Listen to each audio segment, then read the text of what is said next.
Thank you. Now let's just slow down a little bit here.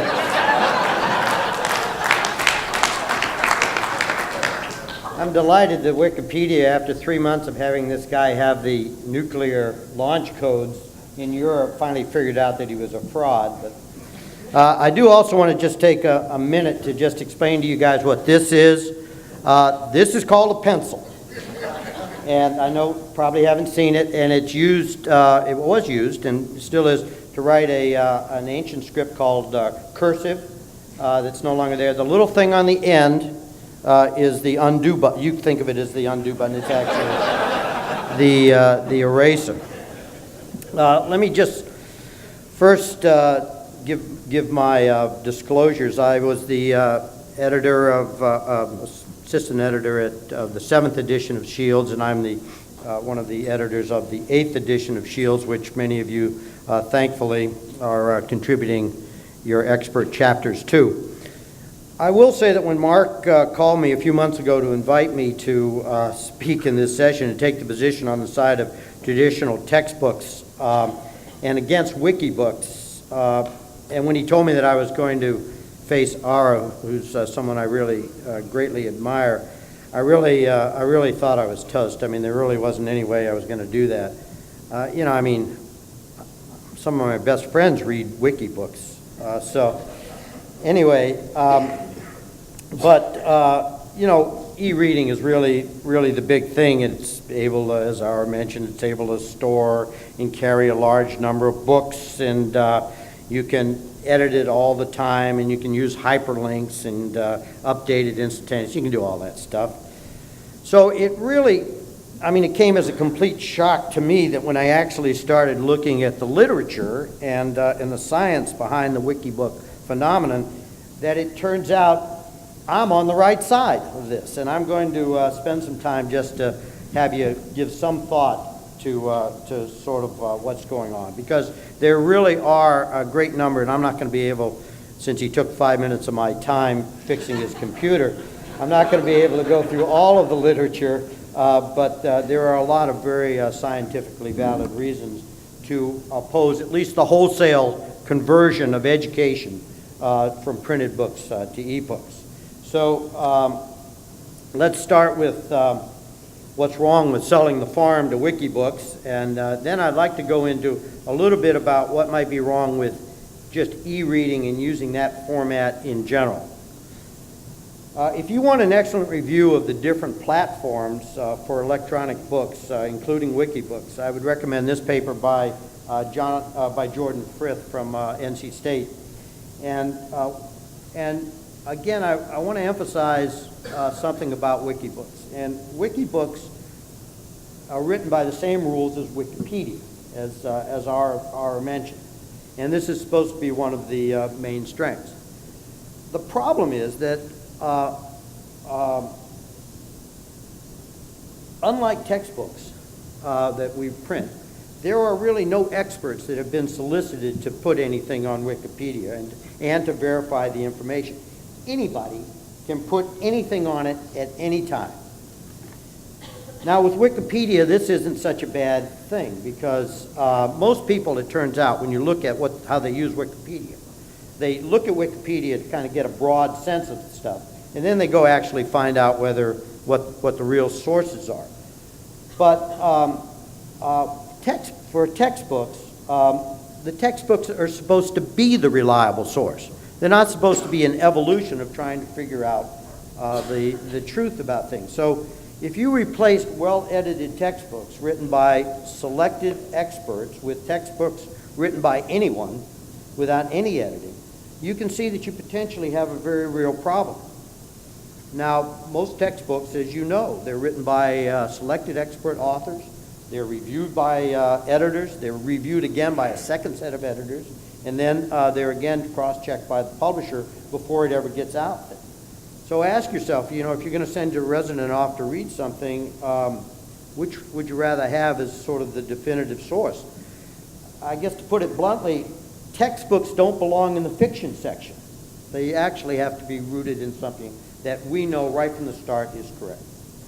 The second problem with Wikibooks is, as Ara mentioned, The authors are anonymous, and therefore there's no way to give credit to the work done.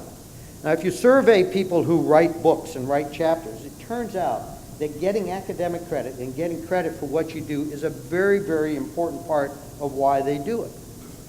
So it is therefore unlikely that you're going to get real experts to contribute to WikiBooks, or probably more importantly, to spend any real consistent time editing out all the misinformation that comes from that. And I'll tell you a little bit about that in a minute. Now, there are some other Wikibook platforms for publishing electronic books, such as Connections, which comes from Rice University, and a system called Flat World Knowledge. And Flat World Knowledge actually is somewhat what Ara was referring to. It's more of a traditional textbook that they just happen to put online. But neither one of these has the vetting process that a present textbook has. Now, let's start looking at some of what happens here. There are a number of studies that, and I'll only touch on a few of them, that really reflect on what the accuracy is of what's on Wikipedia. This is a study from the University of Michigan where they took 254 clinical questions and they asked residents and medical students to go on Wikipedia and find out the answer. Percentage of correct answers that they got from Wikipedia was 26%. That's with all the crowdsourcing and all of that stuff. So no one could argue that the accuracy problems and the attribution problems could be solved if you got rid of Wikibooks. But I will tell you this, that beyond the basic accuracy problems, there are some much deeper potential problems with electronic reading in general, and particularly with the level of comprehension, depth, and retained knowledge that comes from students and all of us reading things electronically. And I want to go through some of that with you right now. This is a study by Anne Mangan from Norway. She randomized, this is a simple study, 72 10th graders. Half of them, they read factual and fiction pieces, both electronically and by printed. And she found, with a very high statistical significance, that those who read on computer screens understood much less than those who read it in printed text. Ackerman did this study from Israel, and he looked at OSL, which is on-screen learning, versus OPL, which is with print learning, with a set, and he did it in two ways. He first gave the material, and he gave them a set amount of time that they had to sit there and stay with that material all the time. Very artificial, but that's what he did. And then he changed that over so that they could just look at it and judge it and just determine exactly how much time they needed to do and to read this stuff. And this is, now you've done this to me, I know you have. These are his reports. In terms of how much, now what this is this is the first side is the fixed study time. You had to actually keep going. And you see when you did that, the prediction of performance versus what actually happened was about the same for both. Now that is, at the end of this, they asked these students, how much do you know about this information? And that was what they considered the prediction of performance. If left to their own devices, it said, here's the material, you go learn it with an electronic device, they consistently overestimated the amount of information they knew. They thought they knew it, they thought they understood it, but when you actually drilled down to what they actually understood, it turned out that they really didn't. Does that sound familiar to any of you that have been dealing with residents at the present time? Anyway, Ackerman concludes that the emergence of a performance difference only under self-regulated study time suggests that the efficiency of study regulations is a critical factor. And I would just say that what he found was that given electronic media, that was a real problem. This is next a study by Eric Waslin from Gothenburg. He conducted a series of studies on the effect of on-screen versus paper-presented materials as on complex problem solving. And the study concluded that both consumption and production of information is more effective when information is presented on paper rather than on computer screen. That is, your ability to actually learn something, remember something, and then more importantly, to apply that in Waslin's study was much better when that information was relayed at the present time by printed material. And there is even data to suggest that if e-readers may remember the same things, but they don't organize them the same way. There was a study done where they compared how much two articles that had a series of 12 steps, and which did you remember in both. And there was each group, the e-readers and the printed readers, both remembered the steps the same, but the printed those that got it from printed material, they actually figured out what the order of the steps was, where the e-readers were not able to do that.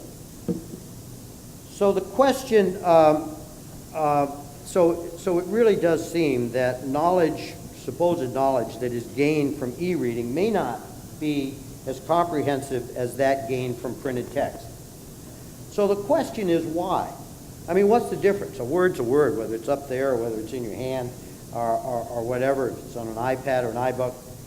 Well, it turns out that there may be a very, very big difference. And there have been a lot of people studying exactly what goes on in the brain when people read. You see, reading and comprehending and remembering and contextualizing what you read is an acquired skill. It's an evolved skill. And what our ability to read has required is a significant amount of time through the last 4,000 or 5,000 years of sort of rewiring and learning how to read. There is no reading gene. We don't get born like we do being able to speak or being able to make sounds. We're not born with knowing how to read. So this process is an acquired process, and there has been evolution into how that's done. This is a book by Marianne Wolf from Tufts University. Marianne Wolf studies dyslexia, which is very pertinent to this problem of exactly how you're interpreting information. And I recommend, before you all go out and buy an e-reader, that you read this book. In this book, she describes how the brain has evolved. She goes all the way back to the very, very first characters and how language evolved. And this is sort of the early brain. And you can see it's all back there posteriorly, and there isn't much. But as language evolved and as alphabets evolved, and she tracks this all through her book, the brain sort of rewires itself, has rewired itself. Our brains have rewired themselves. And to the point where this is now the modern brain with a lot of different types of associations and use of the brain within it. So once we got past the stone tablet, now all of this evolution, what the brain has responded to, has come from printed text. None of it from electronic text. And it is quite possible, and I think Wolf would say quite probable, that the lack of comprehension and context and the sense of order that we are seeing with e-reading is occurring because our brains have not yet evolved to be able to adapt to that kind of information input. Just take the physicality of a book. This is a statement by Abigail Sellon of Microsoft Research in Cambridge, and she says that the implicit feel of where you are in a physical book actually turns out to be much more important than anybody realized. And it's only when you actually don't have it anymore that you realize how the book and turning the page and all of that, which we sort of took for granted, and everybody's blowing off with this, with e-reading, has a lot to do with how you comprehend and how you actually remember things. When reading a printed text, our brains have evolved to allow us to use less effort, to feel the paper and ink, to turn the pages, to read in the context of an entire book rather than on a displayed page. And I would say to right now, to remember, to organize, and to use information at the present time for most of us in this room much better than if it's obtained by e-reading.